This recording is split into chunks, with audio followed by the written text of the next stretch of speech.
Hello, hello, hello, and welcome back, ladies and gentlemen, and everyone else, to the second day of Sinister CyberCon. I'm Jay, back again. Wanted to introduce you to our guests today, one of which we were able to announce, the other one we luckily got. First off, we have Hollywood producer William Clevinger, you know from The Devil's Carnival, Under the Bed, and Office Uprising, and the upcoming Cutthroat City. William Clevinger. What's up, guys? How are you, William? I'm good, man. I'm good. I'm down here in Florida, so everything's starting to reopen from this quarantine period. So oh yes, Florida was one of the first to start reopening everything, huh? Yeah, I had my birthday on May 6th, so that was Wednesday. So we actually got to go. Happy late birthday! Thanks, man. We got to go out into the new world and celebrate it with everyone in mass in the restaurant, so on and so forth. So terrific. Different times we're in. But I think we've got a friend of mine who's taking some time to come and surprise everybody. We do. Speaking of the upcoming Cutthroat City, we have one of the stars with us, Denzel Whitaker. Denzel, are you there? Yeah. Hey, terrific. What up, dude? Hey, what up, Will? How you doing? I'm good, man. I'm good. It's good to see your face, bro. Thanks for doing this. Yeah, man. Likewise, of course. I'm letting the hair grow out, as you can see. I had to put a hat on. Yeah, dude, me too, man. I'm becoming Pippi Longstocking over here at a certain point. Oh, don't bump in the whole hair issue. Guys, come on. I'm right here.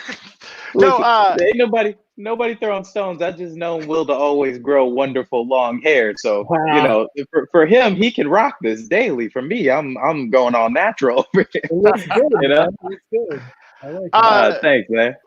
Let's start off the conversation since we have you here, Denzel. Let's start off the conversation with Cutthroat City. Sure, yeah. If anybody has not seen the trailer yet, I was lucky enough to watch it a couple of times last night, and my God, I cannot wait for this thing to come out. This is going to be a huge film, and I'm not exaggerating. I hope everybody who joins us on the live stream and watches later, after this conversation, if they haven't already, go see the trailer for Cutthroat City. So tell us, William, about this project. So, man, it's, I spent, Denzel's heard me talk about this just through the various points of my career because we've known each other for so long. But, I think as a producer, director, writer, anything, you go your entire career wanting to have something that, for lack of a better word, when it comes out, would resonate to where it could, withstand the test of time. I mean, ultimately, that's what we all do. I have a quote I came up with years ago, which I don't know if I stole from somebody, but I've never really seen it. But it's, critics come and go, but a film will last forever, right? And so I love that. This movie, I really feel like we achieved that. And, I've gone 15 years in this business now trying to get somebody that would just get behind me and believe in me, that was in a bigger position than I ever was in. And, fortunately, that was RZA.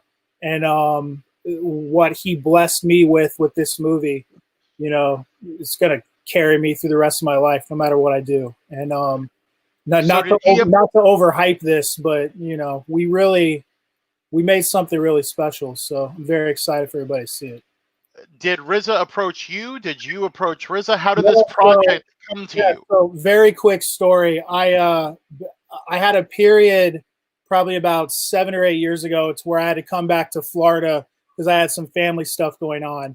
And during that time, when I was a kid, I grew up playing sports and specifically basketball. And I had always wanted to get into the NBA used to co-run this celebrity basketball league.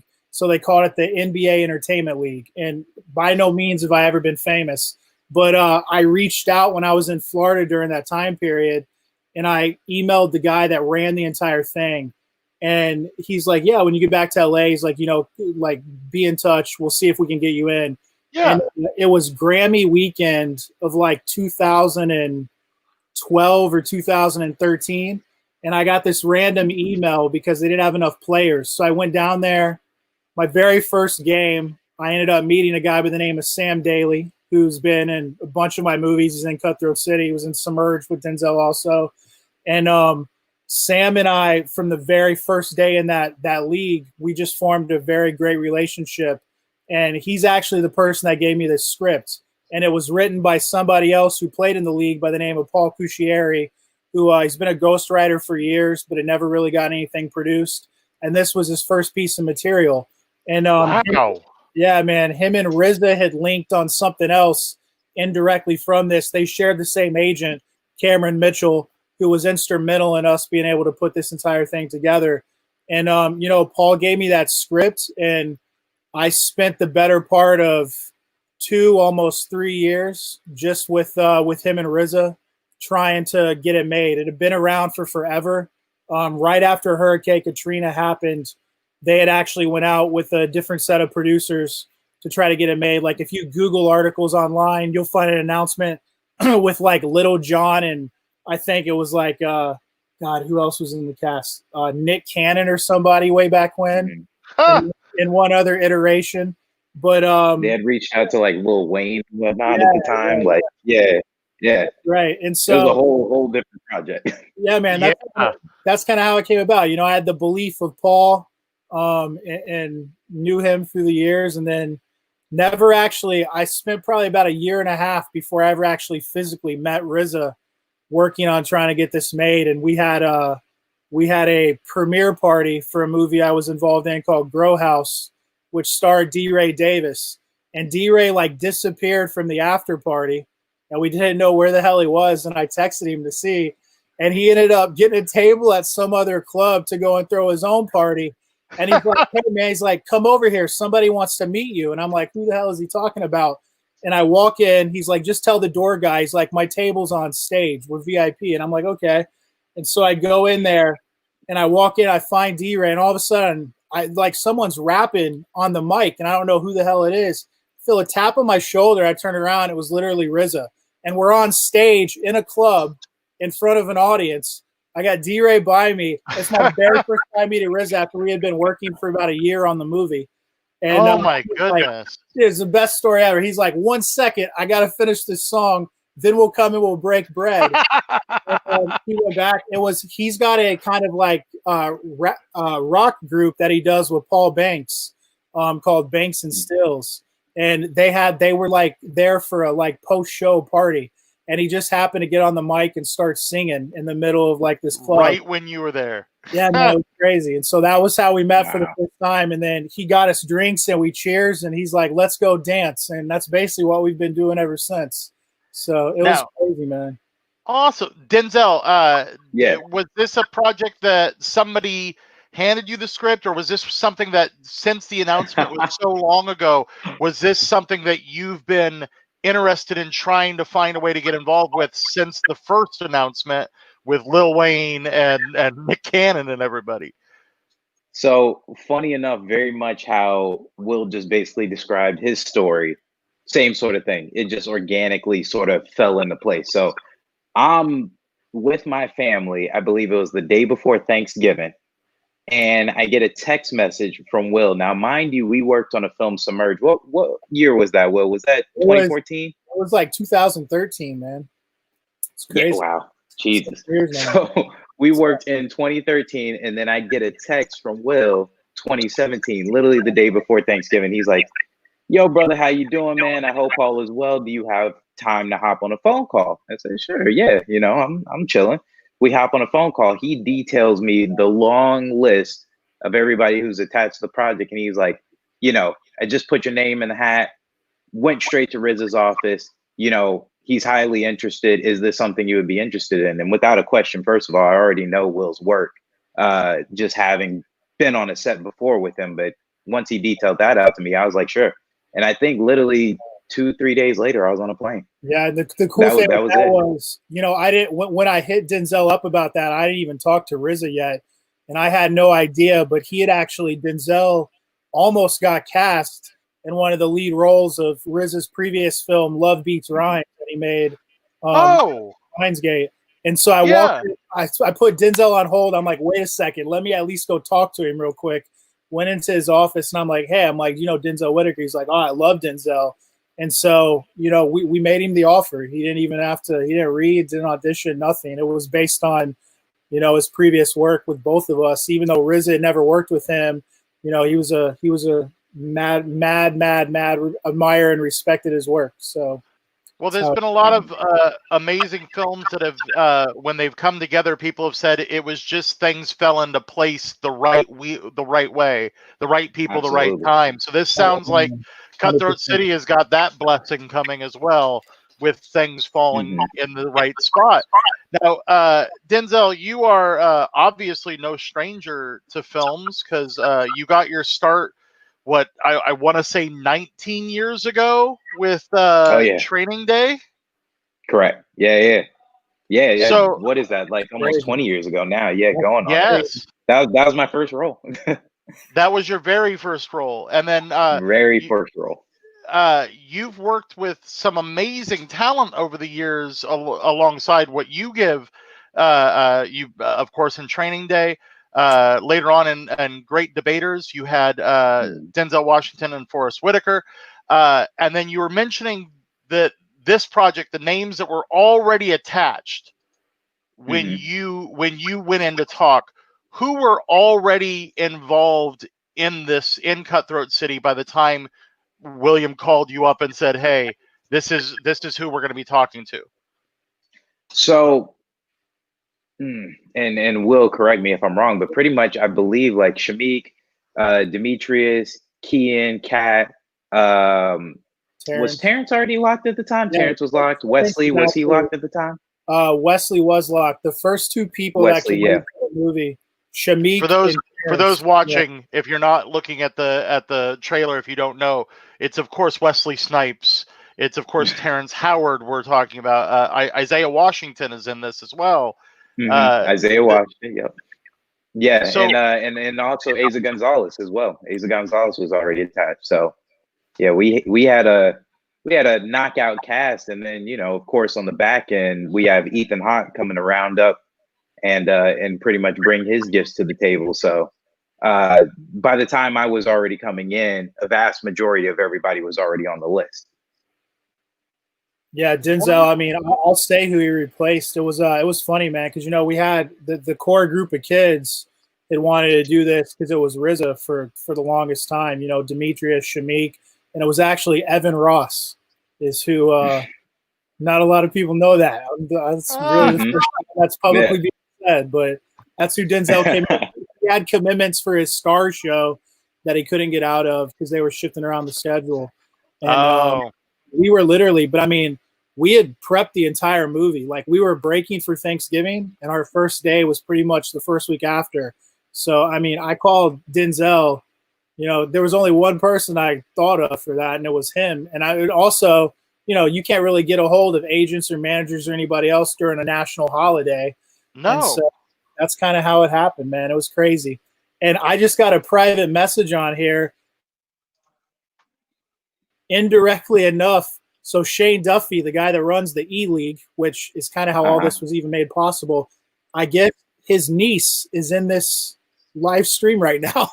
And I don't even know. I see that. That's funny. Yeah, she's actually one of the people that are backstage helping run this with us. Oh, wow. That's crazy. Yeah. Small world. So wow. In the chat, Sinister Creature Con just posted the trailer for Cutthroat City. So anybody who's watching, that's a direct link to go straight there so you can watch it as well, making sure that you give this movie a shot. This is the story, the cast, like what you're saying, everything coming together. This feels like a very large film.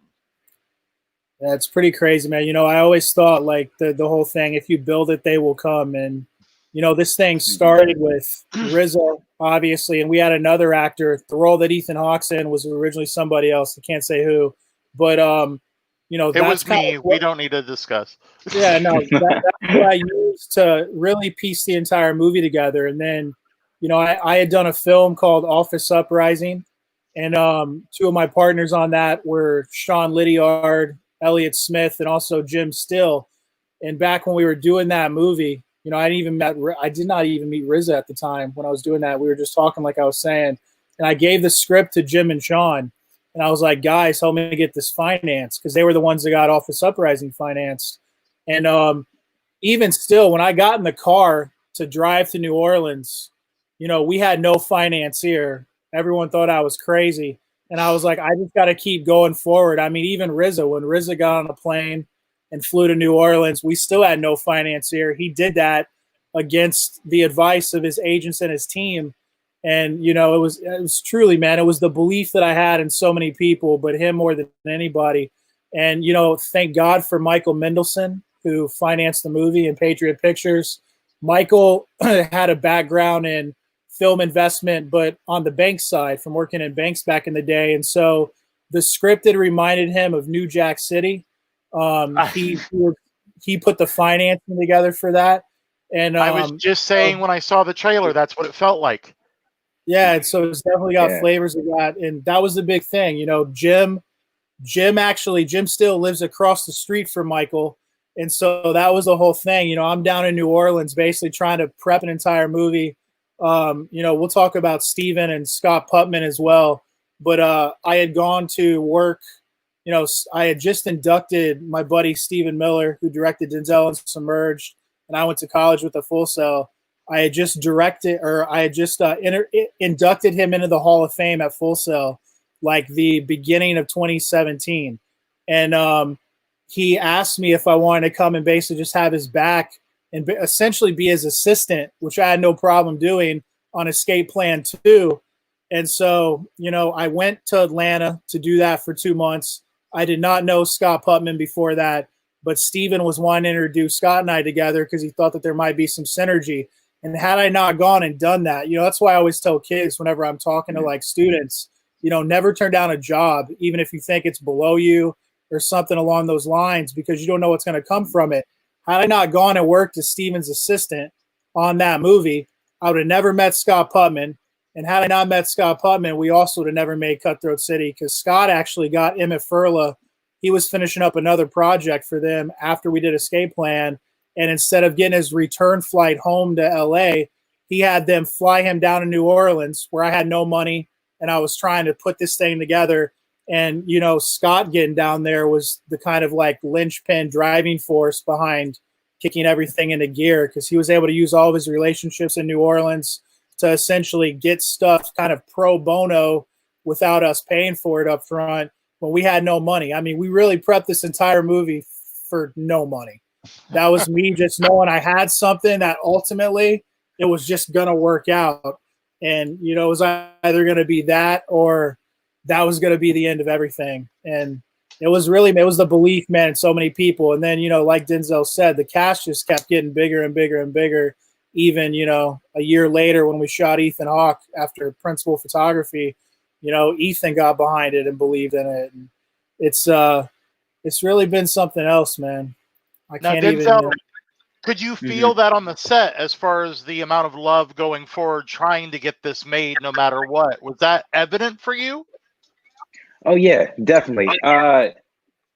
Will and I, we just, to kind of catch you guys up, we even had a conversation last night about this. We were just catching up brother to brother. And it's one of those things where, like, when you put your passion and you put so much love and care and attention into a script and you beat it all on the page, and then, like Will just sort of described, having that faith to step out and to go prep a film even before you get a lick of financing, once you put in that sweat equity and you really believe in something, I think that is a testament to how amazing of a product you actually sit on.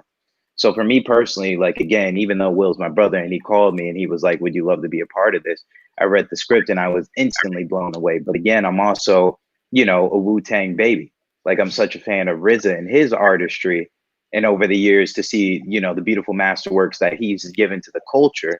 So that there's time and there's love. He wouldn't just step onto a project unless he truly believed in it. I know Will and I know his integrity and his values as a producer. He doesn't get behind something he doesn't believe. And every single day when we stepped on set, you could feel how appreciative, but how honest everybody was to just dedicate to the words that were written down, to dedicate to what PG has basically written down. So I think once you set that intention on whatever film set you step on, you're bound to make something. I think Will beautifully said it. You know what I mean? Critics will come and go, but a film will last forever. And that's I think what we set out to do. I don't think anybody, from what I remember, it was an incredible experience. Nobody put their egos before the project, you know?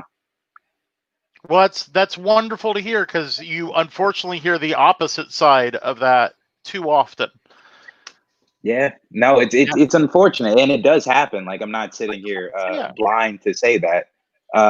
You know, I've experienced that within the past within my career, and I try to, you know, get behind projects. It all kind of depends on who you work with, you know, who you choose to work with.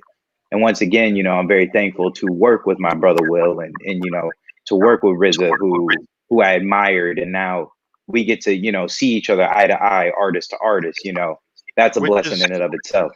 For somebody who, as you said, grew up on Wu-Tang, that's got to be an amazing. I've done something here now that I'm right alongside somebody who I consider an icon. Yeah, absolutely. It's awesome it's really cool, you know, to have that connection for life. Like, at the end of the day, Denzel and I, you know, everyone involved in this film, we are connected to Wu-Tang for life because of RZA. You know, that's something that's, exactly, you know, that's global. It's nuts. I went to, you know, I was in Amsterdam and I was checking into this hotel, and literally I had on a 36 Chambers jacket that RZA had given to me. And the hotel manager, he goes, oh, he's like Wu-Tang? And I'm like, yeah, I just got done doing a movie. Turns out he was a filmmaker himself. And, you know, that gave us like this instant connection because of that. And then we started talking about this, and he became a dear friend of mine. And it's really cool, man. You know, that is awesome. Now, William, I need to bring up, because I know our fan base needs to talk about some of your horror work. As a producer, we're looking at Cutthroat City. We look at the comedy, the dark comedy of Office Uprising. We look at Under the Bed, which was a tremendous horror film, which was just a great take on the monster under the bed for children scene. And then go back to Devil's Carnival. You've got such a diverse range of what you pick. How do you go about finding projects?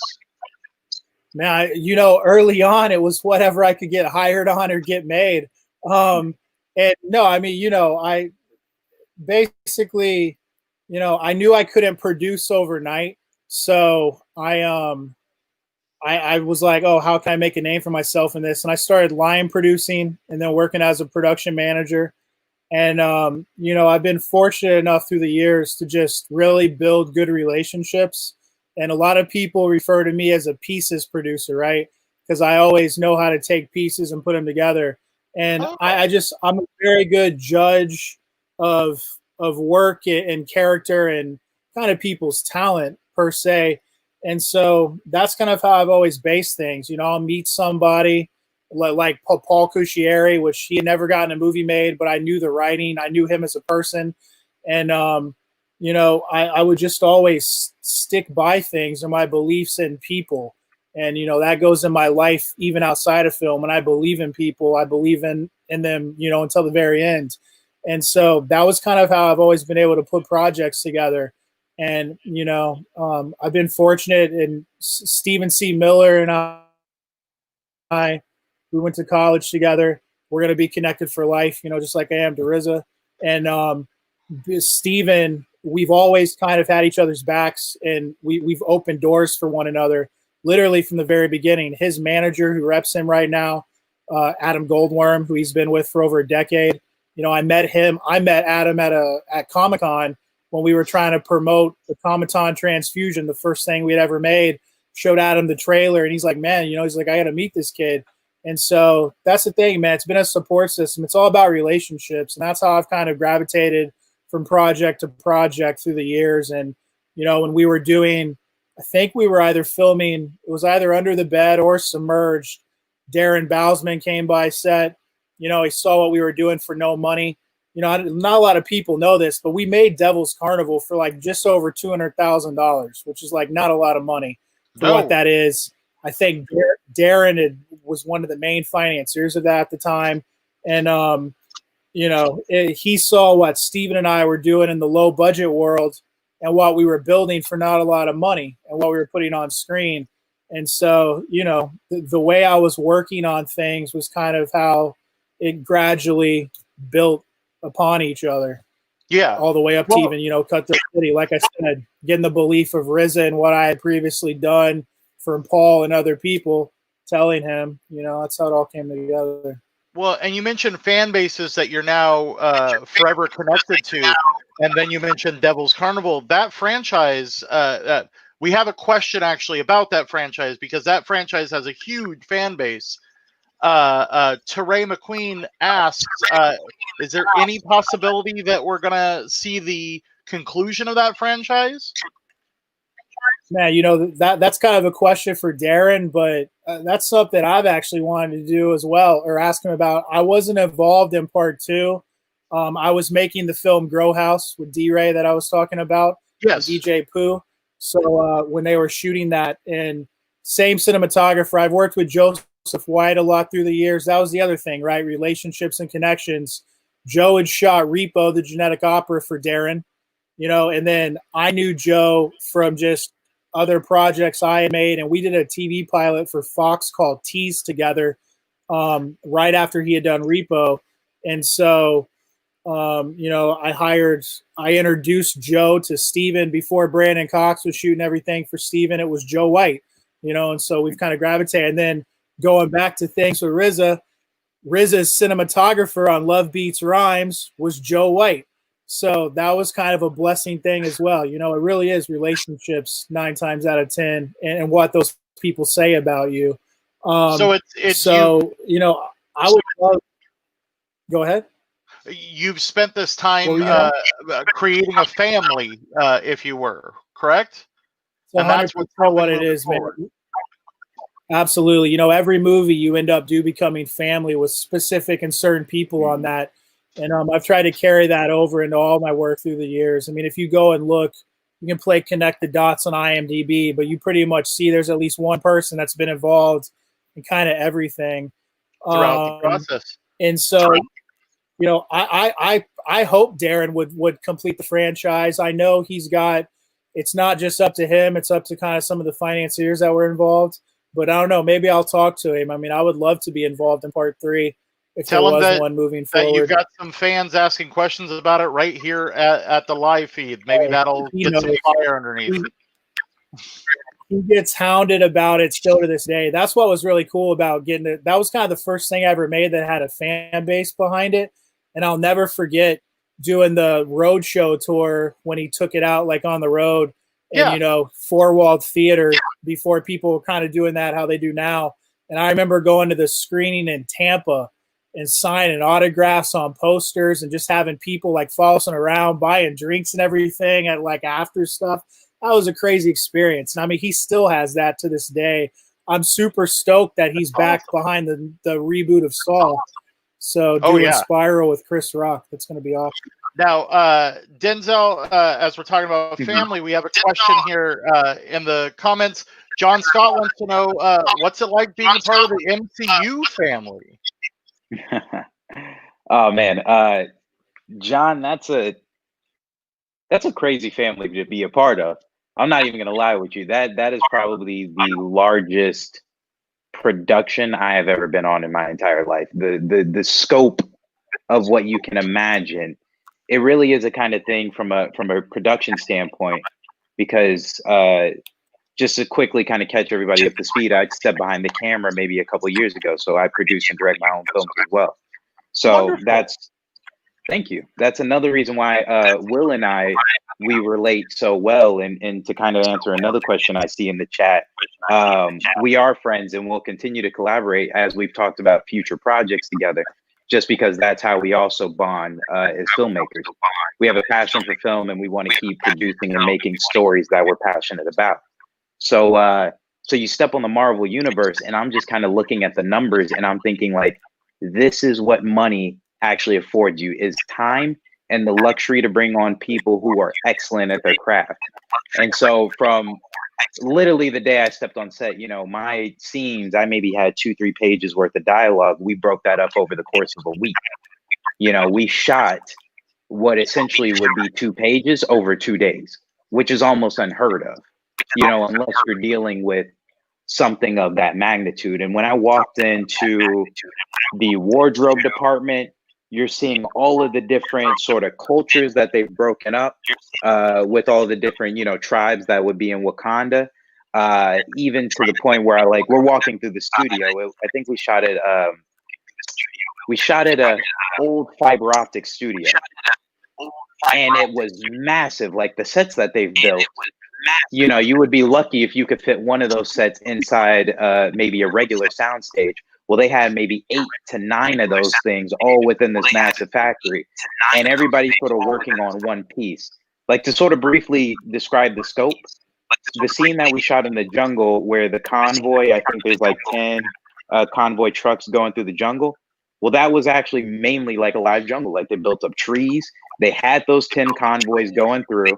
You have RE light sky panels covering the whole thing, and that's just maybe 1/8 of maybe what we were working with in terms of real estate.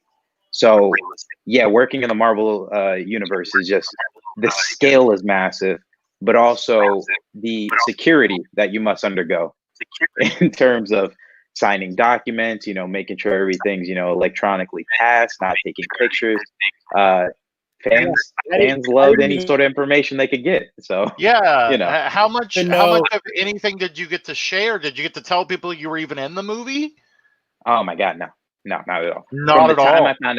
I found out maybe around Christmas time, which was an incredible present that they had basically been tracking my work, and they loved what I had done in the audition and wanted to offer me the role. So by the time I found out, everything was done electronically through a Disney database. So there's no actual paper being transacted because they want to monitor where everything's going. And of course, for myself, I'm given only so much of the script. So for me personally, I didn't necessarily know what was happening in the script. And I'm kind of embarrassed to say this, but I didn't even know if my role was going to get cut. So I was like, let me not tell anybody I'm in the film, on top of I can't really share this news in the beginning. So I was like, just in case we show up at the theater and my role is cut, I don't want anybody to know. But now I can't tell anybody. As an actor who you, with your performances, you obviously see you do the work as background material and what you feel your character is coming from. How is that when you don't have a complete script to work off of to do your craft? How does that affect you as an actor? So particularly for this one, because I have, a previous relationship with Forrest, but also Ryan Coogler, who I was a large fan and admirer of. It was one of those things where you use the guidance of time. This is where you really have to lean upon your director to sort of give you the information that you need. And like you said, I love to do the character work as much as possible. We worked with a dialect coach. I wanted to learn about South African cultures. Thankfully, I shot a film in South Africa prior, so I already sort of knew a little bit about what the African culture was like. Which movie was that? So that film was Back to School Mom. That was with Kimberly Elise and Harry Lennox. We shot it in South Africa, even though it was supposed to be like a San Francisco set. But, due to tax benefits and, of course, stretching the budget, it just made sense. Oh, yeah. You are where you film where you can film. Exactly. You go where you can go. And I ain't mad at it either. I will take a vacation to South Africa and go do a film. That is the blessings and the benefit that I get as a performer, is I get to travel the world and experience it while doing my craft. So put me on a plane, So we talk about these massive sets of the MCU. So let me bring it back to William. Let's talk about the claustrophobic set of Under the Bed. Yes, sir. What was that filming process like? This was, if people have not seen Under the Bed, it is such a great take on when children say there's something under my bed, there's something in the closet. And this film gave it rules to follow and gave it things that you have to pay attention to. But that set was very much a character. What was the process of filming that? Man, so you're talking about like the Under the Bed world? or just the everything in that the house itself is so claustrophobic. Yeah, so crazy stories, man. Just the way that stuff works out. It's you know, we made that movie for about 240 some thousand odd dollars. And you know, we discovered Johnny Weston, who went on to be the lead in Project Almanac for Michael Bay. He was in the Divergent franchise. John, actually, he hit me up last night for the first time in a couple of years because I've been in Cutthroat City World, and so oddly enough, but you know, we didn't have a lot of money, and Steven and I were always huge fans, obviously, of everything Spielberg back in the '80s, but specifically not a Spielberg movie, but a film that's very near and dear to our hearts, The Gate. And so we kind of wanted The Gate. Oh, dude, it's the best, man. So we kind of wanted to create sort of a world that had, you know, things that we would love for movies in the 80s and figure out how to do that. And specifically as it relates to the Under the Bed world, we didn't know how that was going to look. So, and Steve actually was not happy when he showed up to see the set because, you know, we were limited on money. So our production designer, now looking back at it, Phil Boutte, ended up doing a great job for, you know, what you see off camera versus what you actually see when you're shooting and how you make it look. And just the way that he ended up conceptualizing that, and then the way Steven's brain worked to come in to make it all work was crazy. Basically, that entire set was just a group of trees rented from Home Depot with fabric stretched all over them and spray painted and created and like all gooped up. And then Joe White did an incredible job with the lighting to, you know, make it only see what you see. And so Steven walked in there and he's like, what the hell am I supposed to do with just trees? And so he ended up taking them and he created like this hallway. And that's basically what's in the movie and what you saw. And I'll never forget when we actually finally saw it on camera, we were like, oh my God, this might actually work.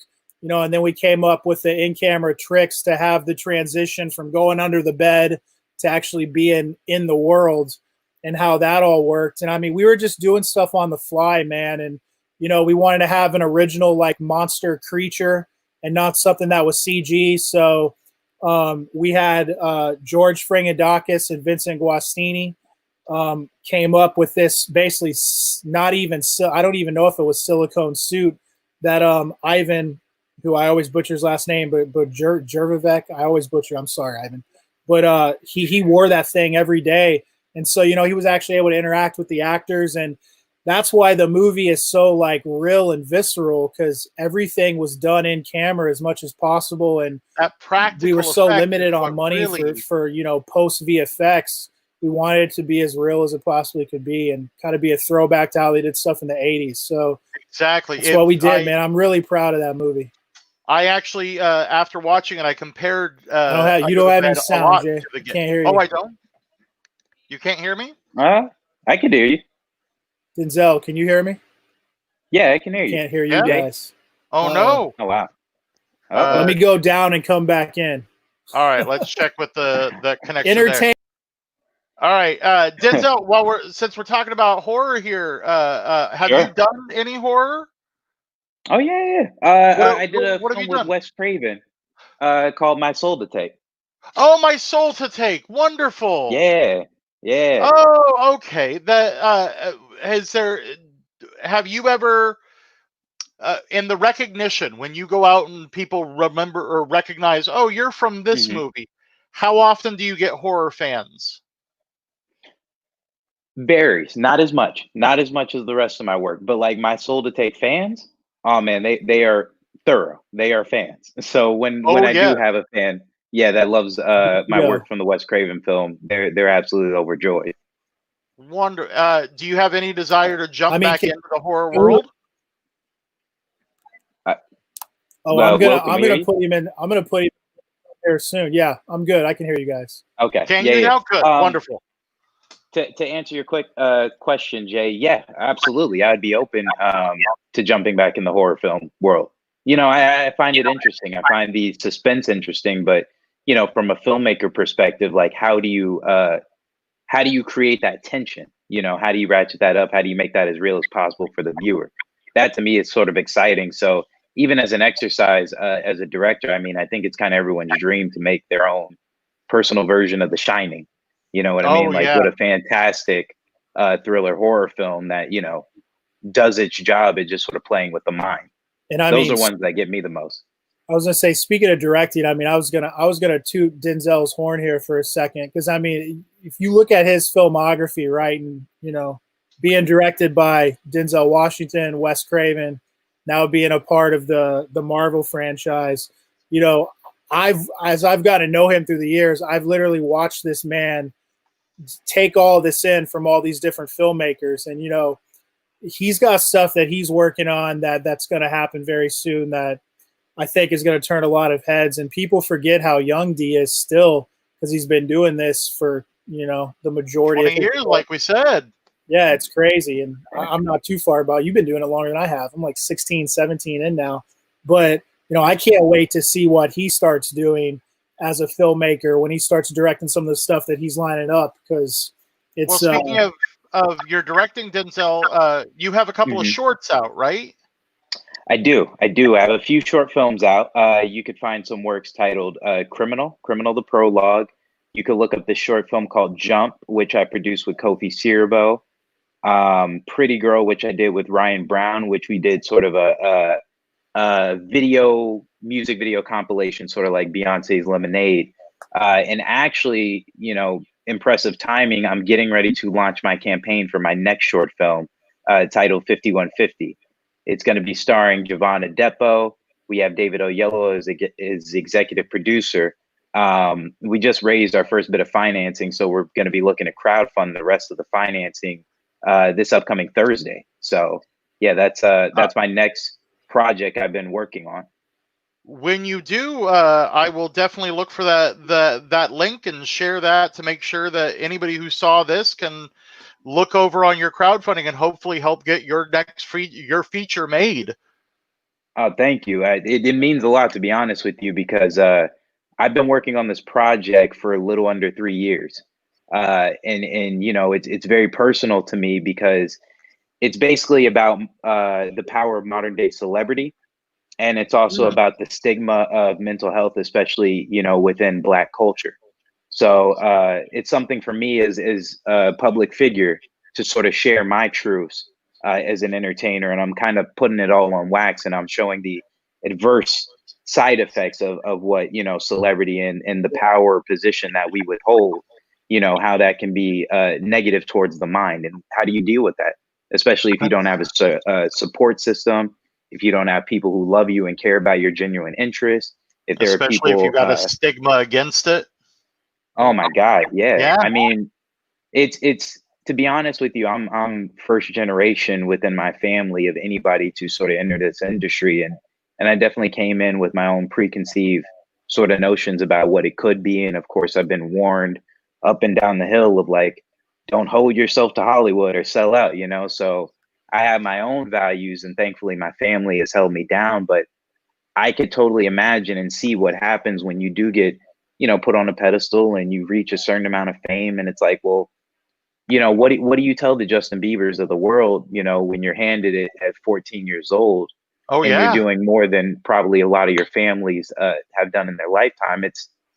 It's interesting to sort of look at that, and there's something there that we're not analyzing, as a culture. So I want to put a microscope on that and bring the conversation to the table, Damn, you make me excited for that. I think with with mental health in general, I'm just now realizing, I had stuff in my childhood that affected me into my adult life. And then in producing film, always thinking that what I was doing as a producer was just the reason behind those problems. And then, actually admitting that I had those issues. I was engaged, and it cost me my fiance because of that. And so it takes a lot when you actually look in the mirror and, address those problems and tackle them head on. And I think that's something that is really important for anybody, because we all go through those issues, but to actually, have things to help you get those under control, that's really important.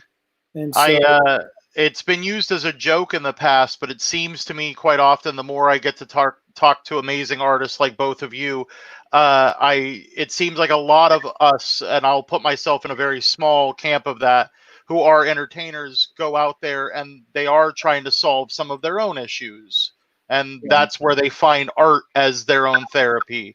So I want to thank both of you for continuing that journey.